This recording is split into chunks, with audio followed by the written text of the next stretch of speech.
Consumismo e pós-modernismo. Que casal estranho é esse? Está no ar, Conversando se Entende.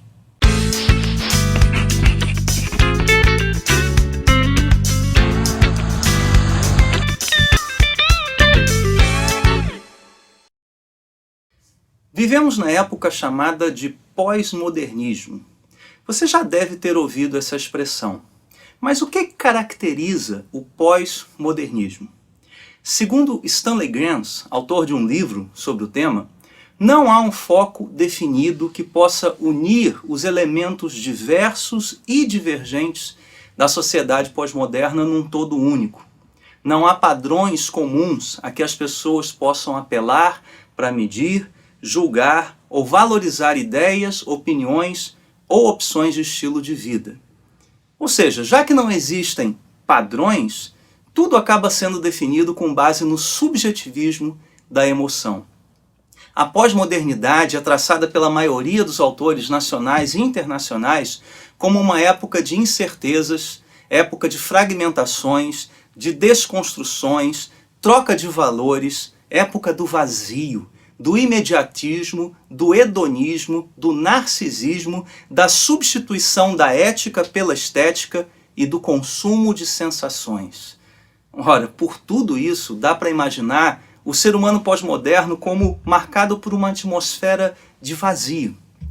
E não é à toa que o pastor Ricardo Barbosa define este ser humano pós-moderno como um ser sem substância, uma expressão da moda, do consumo, da estética. É como se o estilo definisse a identidade. Os sumos sacerdotes da nova realidade são a propaganda e os meios de comunicação de massa. Eles afirmam que não temos identidade quando não compramos, vestimos ou vivemos de acordo com os critérios determinados pela cultura de massa. E o consumismo, o que é? John Benton, autor do livro Cristãos em uma Sociedade de Consumo, define o consumismo como aquela promessa de felicidade oferecida pelos bens materiais e serviços que se capitaliza no prazer de escolha de cada consumidor. Traduzindo, consumismo é aquela ideia de que quanto mais você compra, mais feliz você é. Assim, o consumismo traz consigo o ideal de satisfação pessoal. O que quer que o indivíduo tenha comprado, o importante é que seja produzida nele aquela sensação de bem-estar. É importante frisar que consumo é diferente de consumismo. O primeiro tem a ver com satisfação de necessidades, com até estabilidade e segurança, roupa, alimento, habitação. Agora, consumismo tem a ver com identidade, poder de escolha e busca de prazer. Prazer por meio do poder. Mais um ingrediente nesse caldo. O professor inglês Mike Peterson disse que esse consumismo não deve ser compreendido apenas como aquisição de valores de uso, de utilidades materiais, de coisas, mas primordialmente como consumo de signos. Signo é um conceito, uma ideia, e que nesse caso é associado a um determinado produto.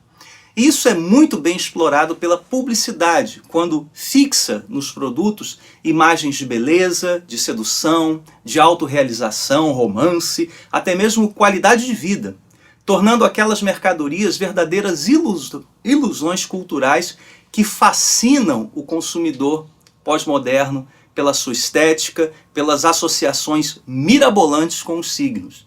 Quer ver, você já viu propagandas de automóveis, por exemplo, que falam menos das qualidades do carro e mais do que você pode se tornar caso possua aquele carro? Ou aquelas propagandas usando sensualidade para vender de tudo, desde pneu até cerveja. Portanto, ao comprar, não apenas se adquire um produto ou um serviço, mas define-se um status e até mesmo a identidade do indivíduo.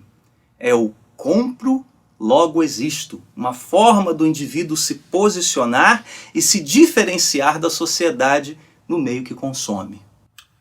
Vale citar nesse momento Zygmunt Bauman, um dos maiores pensadores e mais respeitados da atualidade. E ele disse o seguinte: a sociedade pós-moderna envolve os seus membros primariamente em sua condição de consumidores. Você já deve ter ouvido o termo sociedade de consumo.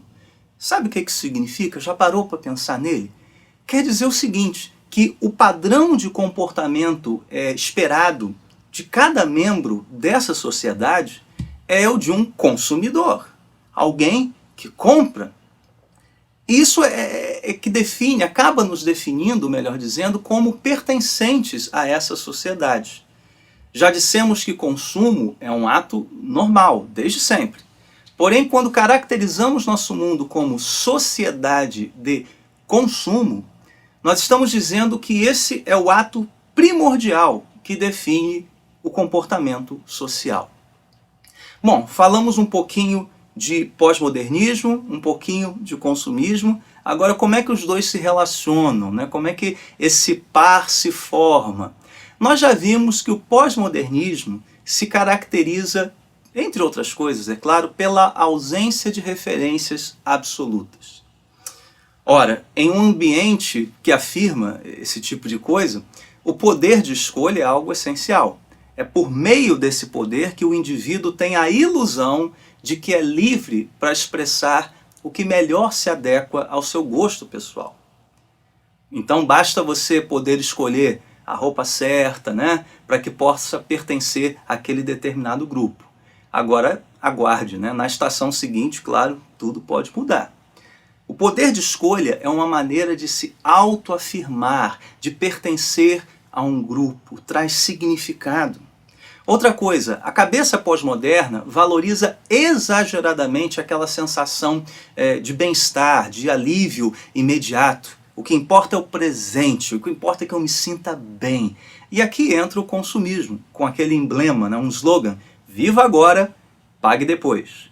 Ou como alguém já disse, o paraíso é o passageiro prazer de cada novidade de consumo.